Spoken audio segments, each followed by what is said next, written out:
নমস্কার বন্ধুরা, আমি রাজপ্রতাপ বসু। আশা করি আপনারা সকলে খুব ভালো আছেন। কিন্তু আমি একটু টেন্সই রয়েছি। কারণ এই টেনশনটা অন্য কিছু নয়। আপনারা আমার প্রতিটা গল্পকে, আমার লেখা প্রতিটা গল্পকে একের পর এক যেভাবে ভালোবাসা দিচ্ছেন, সমর্থন করছেন, আমি খুবই আপ্লুত একাধারে। এবং অন্য পাশে আমি প্রচণ্ড পরিমাণে চ্যালেঞ্জড হয়ে যাচ্ছি নিজের দিক থেকে। কারণ প্রতিটা কণ্ঠশিল্পী যাদেরকে নিয়ে আমি কাজ করছি, খুব পার্টিকুলার একটা টিম, ছোট একটা টিম নিয়ে আমি কাজ করি।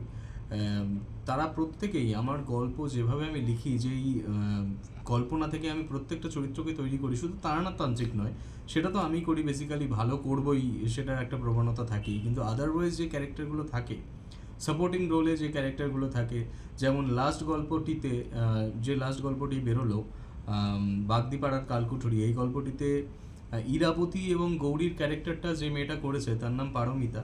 তার কিন্তু নিজের একটা ছোট মেয়ে আছে, কিন্তু সে এত পারদর্শী একজন কণ্ঠশিল্পী যে 11 বছরের একটি মেয়ের কণ্ঠ করেছে এবং নিপুণভাবে করেছে। আমার নিজেরই শুনে এতটাই ভালো লেগেছে যে প্রত্যেকে যেভাবে কাজ করছে এই লেখা গল্পগুলির উপরে, গল্পগুলি যেন একেবারে জীবন্ত হয়ে যাচ্ছে। কারণ আমি নিজে গল্পগুলিকে এডিট করি, তারানাথ তান্ত্রিকের ভয়েস করি, কণ্ঠ করি, গল্প পাঠ করি। তারপরে গিয়ে সত্যি আমি প্রচণ্ড এক্সাইটেড পরবর্তী গল্পগুলিকে আনার জন্য। একটু খেয়াল রাখবেন যাতে কোয়ান্টিটি বাড়াতে গিয়ে আমি কোয়ালিটিটা না খারাপ করে ফেলি, তাই জন্য একটু ধৈর্যও রাখবেন। শুনতে থাকুন রাজপ্রতাপের ঠেক।